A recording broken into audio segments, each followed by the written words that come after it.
Hello, and welcome to Around the Political World with John Rothman. I am your host, John Rothman. If you're a fan of the show, make sure to hit the follow button on the top right of Apple Podcasts, Spotify, or wherever you are listening at this very moment. When you hit follow, leave a review or share an episode with a friend. It helps other people discover the show, keeps us going. As I like to point out each and every day, it expands our base. Since last we spoke, the world has turned upside down. The United States has taken control of Venezuela, a country, a sovereign nation. Let's describe some of the circumstances that we see and what I think they may mean. The first thing is, when Donald Trump says someone is finished, I am going to believe him from now on. That's why if I were Cuba, I would be worried. If I were Greenland, I'd be worried. Donald Trump is determined to fulfill what he believes is the right path in American foreign policy. Now, the seizing of a country, the seizing of a country's leader, bringing that person, Maduro, to the United States of America for trial, and he will be arraigned this morning in New York, raises all kinds of questions. Of course, the president's justification was clear, at least on paper. He wanted us to understand that, without any doubt, the Monroe Doctrine was going to be enforced, that if we saw a danger in the Western Hemisphere, we would proceed, as President James Monroe suggested, to protect ourselves. And in addition, Donald Trump sort of extended the Monroe Doctrine to a Trump doctrine. That is to say, he, as President of the United States, is prepared to act unilaterally. Let me be perfectly clear. As my old boss, Richard Nixon, would have said. Maduro is an evil man, and I'm glad he's gone. But the reconstruction of Venezuela, that's going to be a problem. And if you remember, the one word that Donald Trump continually used during the course of his explanation to the American people was oil, O-I-L. And the simple truth is, that is a commodity which we are after. And that doesn't just apply in terms of natural resources, to where we stand with Venezuela. Look what we did in Ukraine, where again a deal was struck for us to have access to natural resources. Now, there are many who would say, well, that's good for America. But I'm not so sure that it's good for us in terms of the way the world views us. And let's be clear, it was Donald Trump who said, let's take the oil out of Iraq, rebuild Iraq, and make America great again. Well, it didn't work then, and it's not going to work now. In my judgment, Venezuela is a nation which must be resurrected so that it can, in fact, have a future. And that future is not with United States control. Marco Rubio, the Secretary of State and National Security Advisor to the President, tried to walk it back a bit. But I don't know whether I believe Marco Rubio. And the reason is because foreign policy is directed completely by Donald Trump. We have a Secretary of State with minimal power, minimal authority, and minimal influence, in my judgment. But I want to talk about a broader concern, a real concern that every one of us should have, and that is the power of a president to make war. We talked about this just last week, and I reflected on the fact that Tom Eagleton, the former senator from Missouri, who for 18 days was the Democratic nominee for vice president in 1972 with George McGovern, made the observation to me that he viewed himself as the father of the War Powers Act. But, he said, the War Powers Act in the end did not limit a president's ability to make war, it expanded it. And so he voted against the War Powers Act. But there was a premise in what Tom Eagleton and I discussed, and that was the role of Congress, the role of the House and the Senate in dealing with this kind of question of foreign intervention. Now, let me try to clarify what the Constitution says so we're clear. A declaration of war, according to the Constitution, must come from the Congress. Let me remind you respectfully that we have not had a declaration of war since December of 1941. All of the actions that we have taken have either been referred to as Korea was, a police action, or under the cover of our belief that the president, as commander-in-chief, has the power to move our troops anywhere he wants. And that is the truth. There is no limitation on presidential war-making powers. But there is a question. Most presidents have consulted with Congress before they acted. Indeed, I had an interesting discussion just yesterday with someone who asked me, what should have happened? And I described the Gang of Eight, and their question to me was, Gang of Eight? What's the Gang of Eight? The 8 leaders, Democratic and Republican, in the United States Senate and House of Representatives, were theoretically to be briefed by the President of the United States on any action. Now, the excuse that the Trump administration is giving is that Congress leaks like a sieve. Well, I went back. I took a look. I stretched my memory. Has the Gang of Eight ever violated that confidentiality? And the answer is no. Administration after administration, there has been consultation, at least with the Gang of Eight. But do you understand, whatever action Congress takes, it's too late for Venezuela. Whatever action members of the House and Senate may choose to take, and the odds of their taking any action, I think, are very limited because the Republicans control the House and Senate, it strikes me that what we are virtually assuring is that a president is king when it comes to foreign policy. Now, I've made this observation before.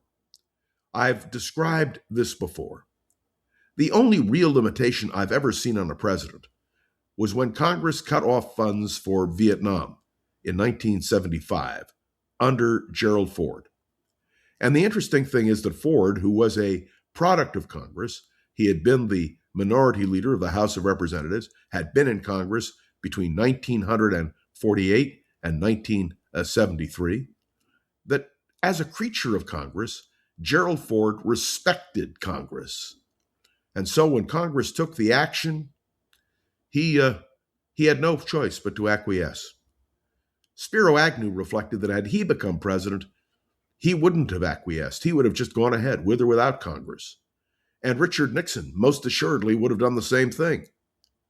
So there was a sensitivity on the part of Gerald Ford to what happened in 1975.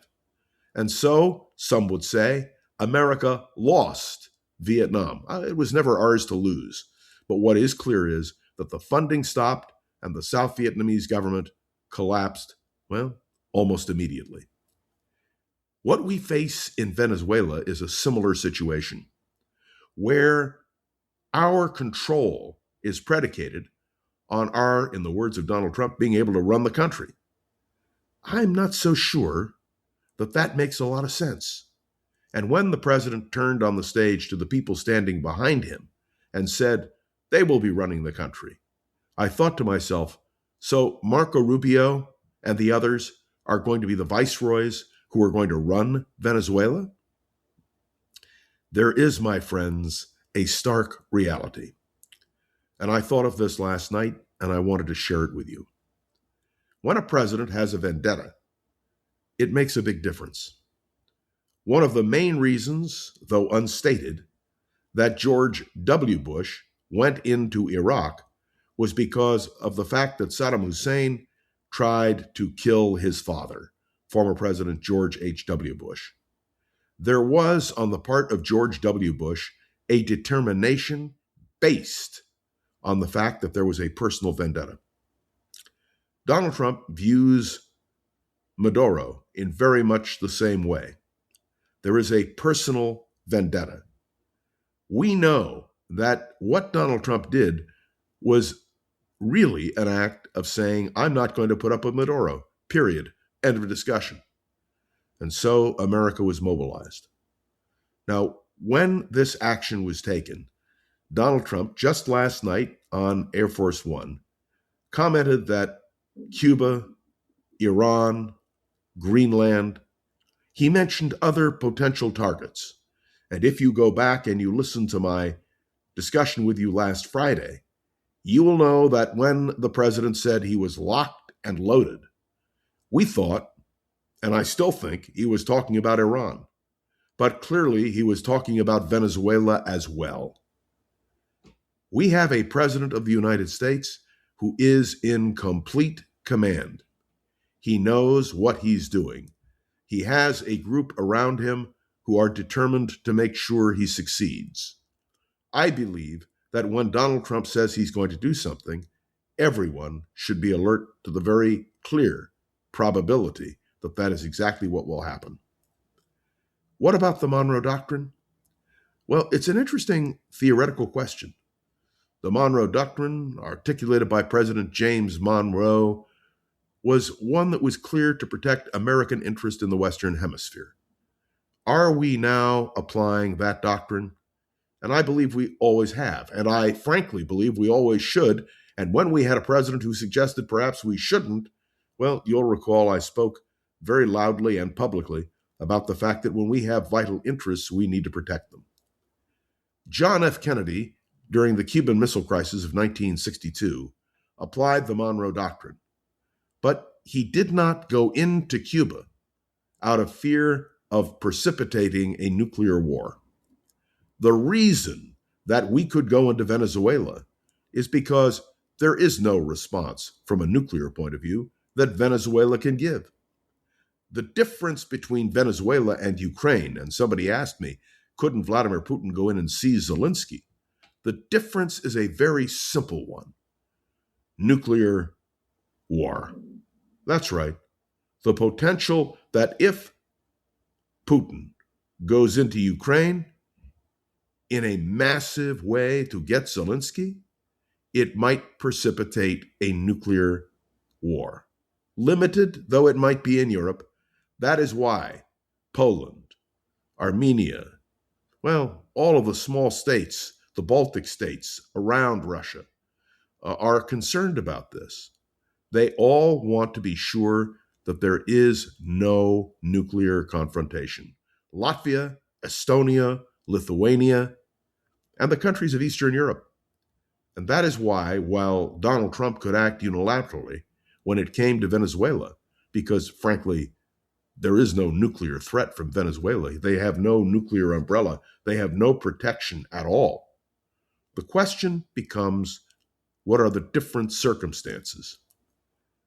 If there were no nuclear weapons in Ukraine, that is to say, Russia, the United States, Western Europe, we would have acted. And what about security guarantees? Well, Ukraine hasn't had a nuclear weapon since the Budapest Agreement of 1995, when in return for guarantees of sovereignty, Ukraine was assured that their national borders would be protected.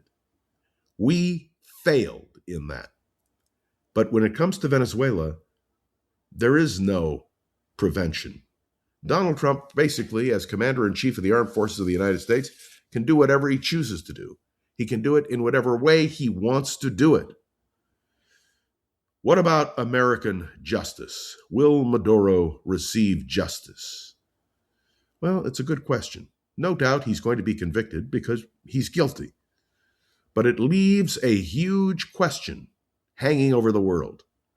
When America goes after someone, is it fair?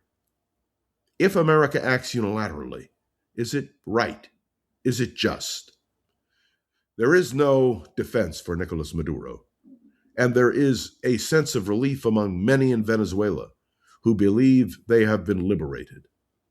But liberated toward what end? Will there be a democratic election? How long will it take to put it together? And will the people who are part of Maduro's regime, including the vice president who is now president, taking over? And what does that mean for us and our future? There are a lot of questions still to be answered, and we will no doubt be talking about this in the days to come. Let us see how Donald Trump intends to extend his reach. And let me remind you, as Congress debates, the president has the ability to act.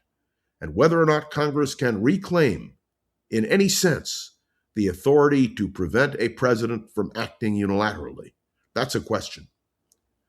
You know what was said to Benjamin Franklin by a woman who inquired as he left Constitution Hall, "Mr. Franklin, are we a republic or a monarchy?"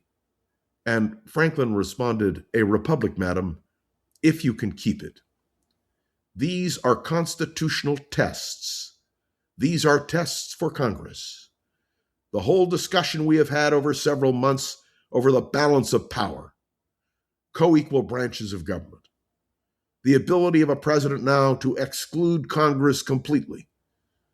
These are real questions which need to be addressed, even as we consider the fate of a nation.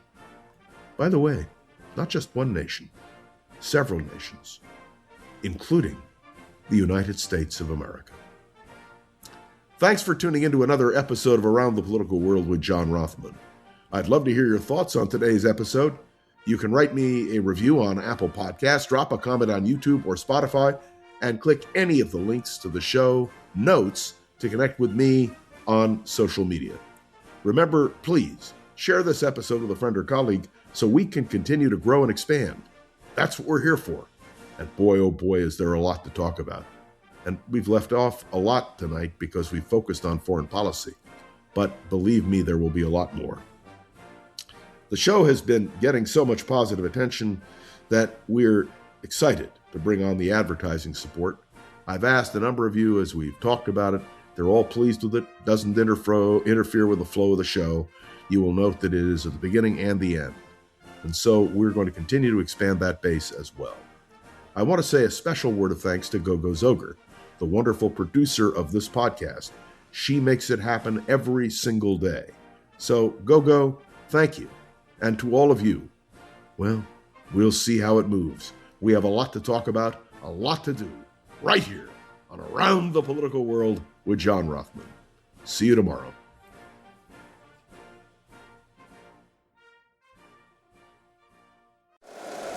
If you like the show, please take a moment to rate, review, and subscribe. It really does help the show to grow. Thank you for listening.